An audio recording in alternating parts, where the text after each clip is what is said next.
Bruno Fernandes sukses jadi pemain Premier League pertama yang memenangkan 4 penghargaan pemain terbaik bulanan Premier League dalam 1 tahun. Berita Bruno Fernandes kali ini mengawali pertemuan kita di edisi Cetak Gol 16 Januari 2021. Simak Cetak Gol harian selengkapnya.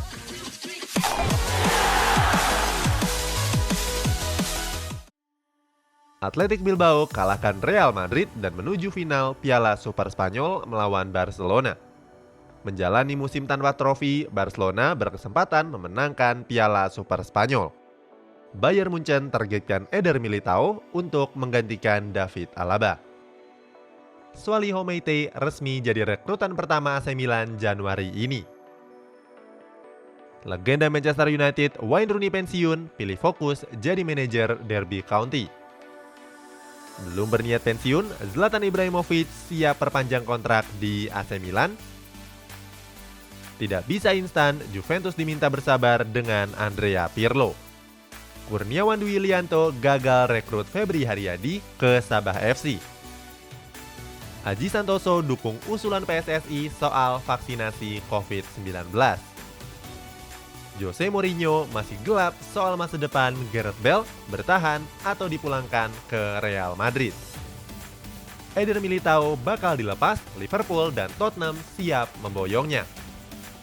Xavi, sosok yang diyakini bisa bikin Messi tidak tinggalkan Barcelona. PT LIB siap beli vaksin sendiri kalau sepak bola tidak masuk prioritas penerima vaksin. Roberto Mancini mengatakan laga melawan Inter Milan tentukan nasib Juventus di Liga Italia musim ini. Mario Mandzukic sepakat gabung AC Milan. Akibat COVID-19, jadwal format Liga Champions Asia resmi diubah. Guardiola sudah relakan Garcia hengkang ke Barcelona. Eden Hazard dikritik habis-habisan oleh media Spanyol. Piala Asia U19 dan U16 batal dihelat tahun ini.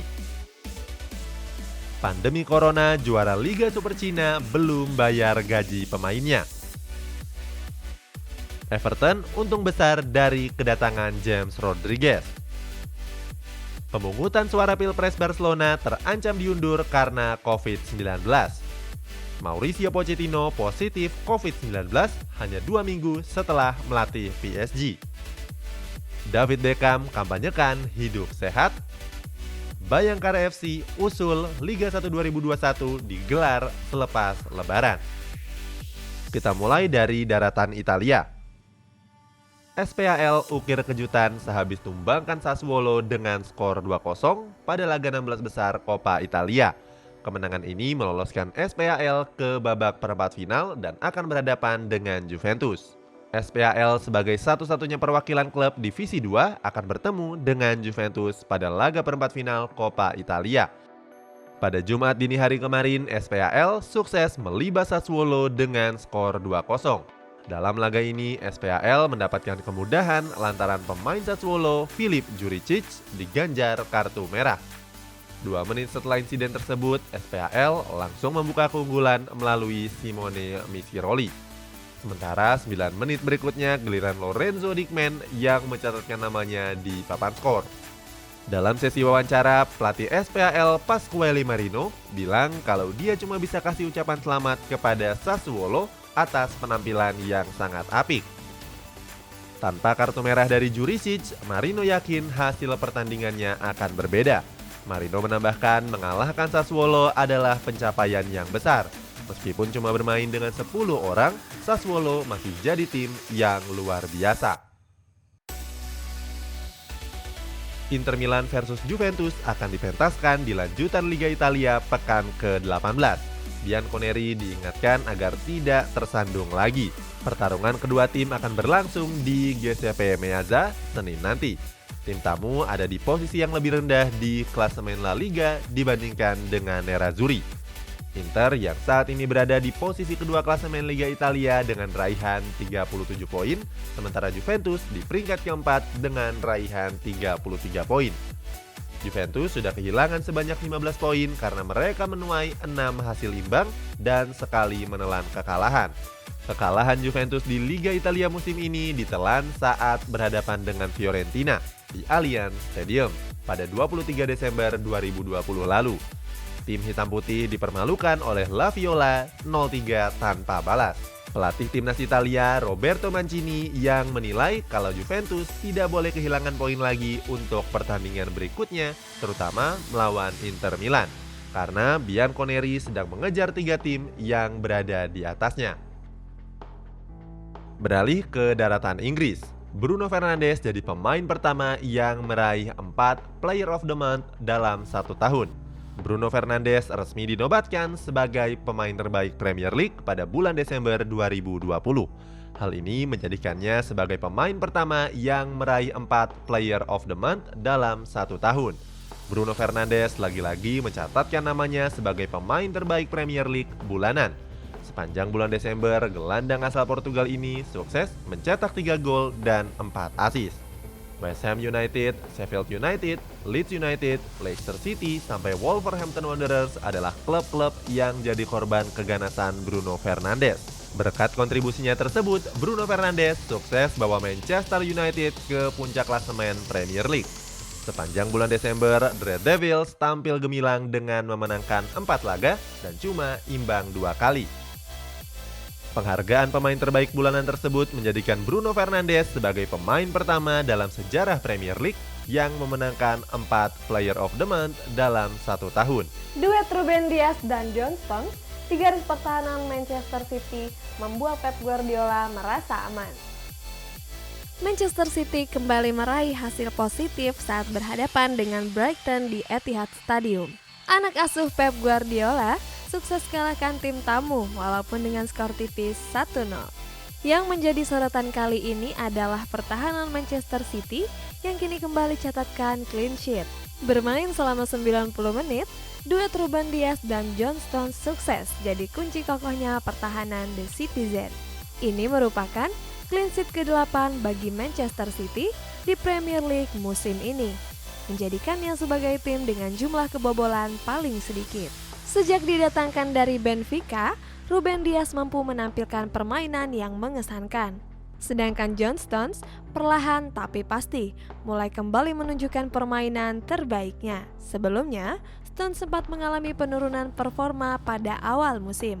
Pep Guardiola memberikan tanggapan terhadap duet Ruben Dias dan John Stones tersebut. Guardiola bilang, keduanya tampil solid mengawal lini belakang. Mantan pelatih Barcelona ini juga bilang kalau timnya sudah bermain dengan apik. Ciptakan gol, Hamza Raffia sukses membawa Juventus melaju ke babak Coppa Italia selanjutnya. Juventus menghadapi Genoa pada perempat final laga Coppa Italia. Dalam laga ini, si Nyonya Tua sukses singkirkan Genoa dengan skor 3-2. Yang menarik adalah gol penentu kemenangan Juventus diciptakan pemain muda mereka, yakni Hamza Raffia. Pemain 21 tahun itu dipercaya Andrea Pirlo dan turun ke lapangan pada menit ke-77. Raffia dimainkan menggantikan Manolo Portanova. Di perpanjangan waktu, Raffia yang masuk dari bangku cadangan berhasil nyetak gol pada menit 104. Gol tersebut mengubah kedudukan menjadi 3-2, sekaligus jadi gol terakhir pada laga tersebut.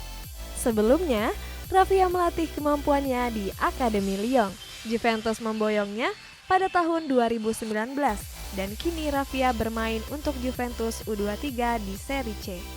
Musim ini, Raffia sudah dipercaya memainkan 13 pertandingan Serie C dan sudah koleksi 2 gol dan 6 assist. Dalam suatu wawancara, pemain asal Tunisia ini mendedikasikan golnya tersebut kepada sang ibu. Rupanya, Jose Mourinho sangat ingin memboyong Eder Militao ke Tottenham Hotspur. Akankah Militao jadi yang pertama di bursa transfer Januari ini? Eder Militao yang kurang dapat jam bermain di skuad Real Madrid dirumorkan siap meninggalkan Santiago Bernabeu. Di La Liga musim ini, Militao baru dimainkan dalam 2 pertandingan. Pemain asal Brazil ini memang kalah saing dengan Sergio Ramos dan Rafael Varane. Kini, pemain 23 tahun itu dikaitkan dengan Tottenham Hotspur. Klub yang diasuh Jose Mourinho tersebut diyakini tengah mencari bek tengah baru pada jendela transfer musim dingin ini. Pakar sepak bola Amerika Selatan, tim Vickeri melaporkan kalau Militao berpotensi jadi pembelian pertama Tottenham Hotspur pada bursa transfer musim dingin ini. Vickeri menambahkan, jika Mourinho sudah tertarik, maka dia bisa mendapatkan tanda tangan Militao. Menurut Vickeri, Mourinho melihat sesuatu pada diri Militao yang tidak ada dalam diri Davinson Sanchez. Phil Foden, pemain muda Manchester City yang akan jadi bintang The Citizen di masa depan. Phil Foden jadi bintang utama Manchester City saat meraih kemenangan lawan Brighton. Pemain 20 tahun tersebut sukses ciptakan 1 gol ke gawang tim tamu dan jadi satu-satunya gol di pertandingan ini. Dengan kemenangan ini, Manchester City menempati posisi 3 klasemen dengan total 32 poin. Skuad The Citizen cuma selisih 4 poin dari rival satu kotanya, Manchester United, yang menduduki puncak klasemen. Melihat data dari WhoScore, permainan Phil Foden saat lawan Brighton begitu ciamik. Foden sukses mencatatkan 48 passing dengan akurasi hingga 89,6%. Pemain bernomor punggung 47 ini juga membukukan 1 long pass tepat sasaran dari 4 kali percobaan. Pelatih Manchester City, Pep Guardiola, memberikan komentar atas penampilan apik anak asuhnya tersebut. Guardiola bilang, Foden punya naluri khusus untuk mencetak gol. Foden juga sangat pintar di depan gawang dan bisa tampil tenang dalam kondisi tertekan sekalipun. Umurnya memang baru 20 tahun, tapi Foden sudah bisa tampil apik di kedua sisi dan di tengah sebagai false nine. Usai berhasil didatangkan Manchester United dari Atalanta, inilah kata-kata pertama Amad Diallo di Manchester United.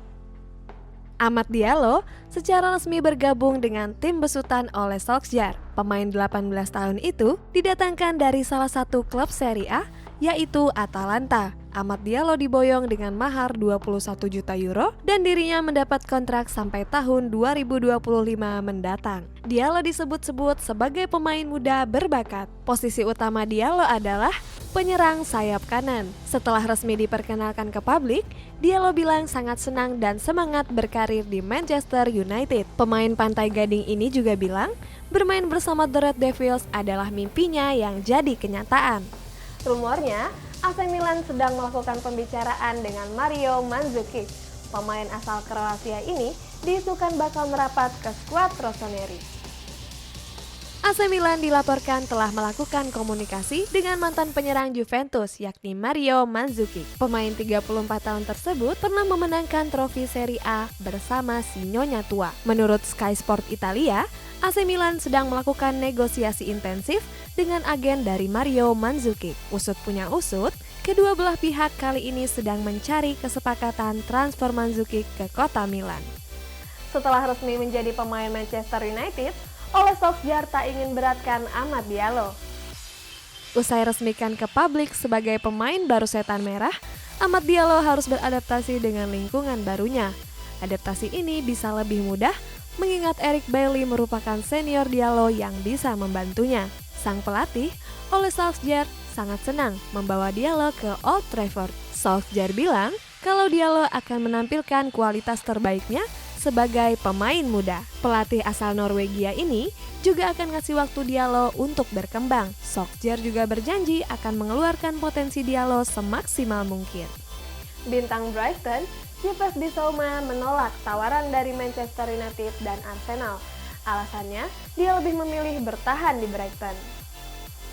Performa apik Yves Bissouma di Brighton mengundang minat dari klub raksasa Premier League.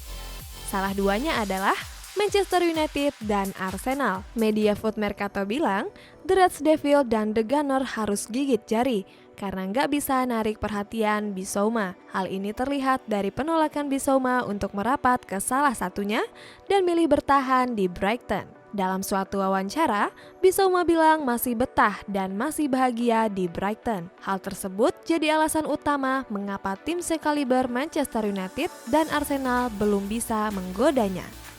Luka Modric beri dukungan ke Martin Odegaard. Modric memotivasi Odegaard untuk terus berjuang di El Real. Martin Odegaard baru saja dipulangkan dari masa pinjamannya dari Real Sociedad, tapi Odegaard belum menampilkan performa terbaiknya. Alhasil, pemain asal Norwegia ini jarang dapat menit bermain. Di La Liga musim ini, Odegaard baru dimainkan pada 7 pertandingan, itu pun sebagai pemain pengganti. Mengetahui hal ini, Modric ngasih dukungan kepada juniornya tersebut. Modric bilang dia menyukai Odegaard baik di dalam maupun di luar lapangan. Modric juga meminta Odegaard untuk terus bekerja keras dan berjuang agar dapat kepercayaan di posisi utama Real Madrid. Itulah sejumlah berita terupdate seputar sepak bola hari ini. Kalau kamu suka jangan lupa like dan share. Dan jangan lupa juga subscribe kalau mau lihat aku tiap hari dan dapetin informasi terbaru setiap harinya. Terima kasih sudah nonton video ini sampai habis. Saya Rizky Adila pamit undur diri dan sampai jumpa.